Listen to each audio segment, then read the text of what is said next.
The question, was Derek Chauvin justified in his use of force in the death of George Floyd?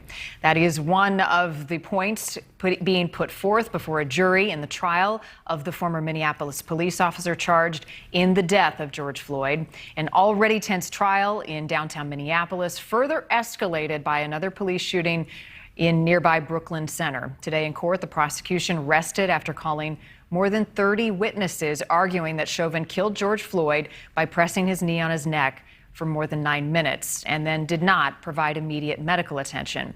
Now the defense begins making its case. At the center of their arguments, Derek Chauvin did not use excessive force and that drugs and underlying health conditions caused Floyd's death.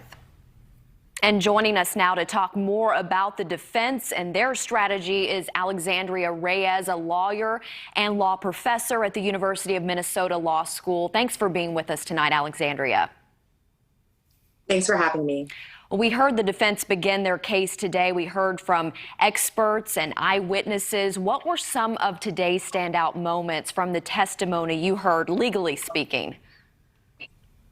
Sure. So I really think that one of the key points that you're going to hear as a theme throughout this case from the defense is that Chauvin acted reasonably, and that he acted reasonably essentially because of what he is saying that George Floyd was doing, which is, of course, they're alleging that George Floyd was resisting arrest, and also based on the conduct of the bystanders. Now, I do think that a lot of those underlying facts are going to be contested. I think we've already heard witnesses from the state who are contesting what it is that the defense is now alleging. And so it really will be up to those jurors to make those credibility determinations and to make the decision about who to believe and what actually happened, and ultimately reach a verdict.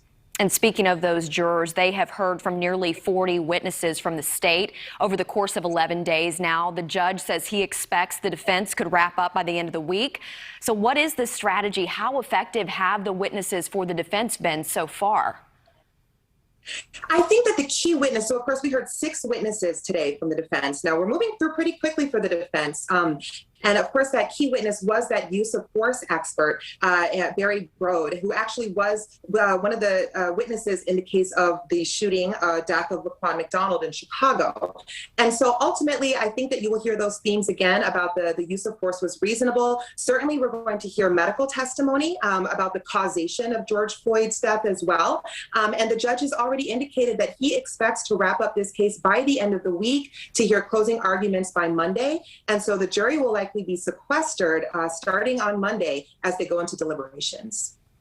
And speaking of these high-profile cases, the big question is always, will the defendant testify? The defense hasn't said whether Derek Chauvin will take the stand. From what we've seen so far, how might his testimony hurt or possibly help his defense in the eyes of the jury? I think that there's little to no chance that Derek Chauvin is going to testify. I mean, if I were up there cross-examining him, I would just have a field day as far as trying to get to those questions and really getting to the heart of, at this point, did you realize that George Floyd was non-responsive, that he was unconscious? Didn't you hear your colleague and your fellow officer say, he's not breathing and shouldn't we roll him over onto his side? I really don't think that the defense is going to risk putting him on the stand and having those questions asked in front of the jury. And you practice and teach in Minnesota. You're invested in the state, in the community where you live. You're aware of the unrest happening in nearby Brooklyn Center with the police shooting of Dante Wright. How likely is it that the jurors in this trial could be impacted by what's happening outside? Well, we actually already know that one of the jurors in this case is, in fact, a resident of Brooklyn Center, where the shooting death of Dante Wright happened. And so, there is going to be an impact. Of course, it's impossible to not feel that impact. Hennepin County has been on curfew, 7 p.m. last night, 10 p.m. tonight.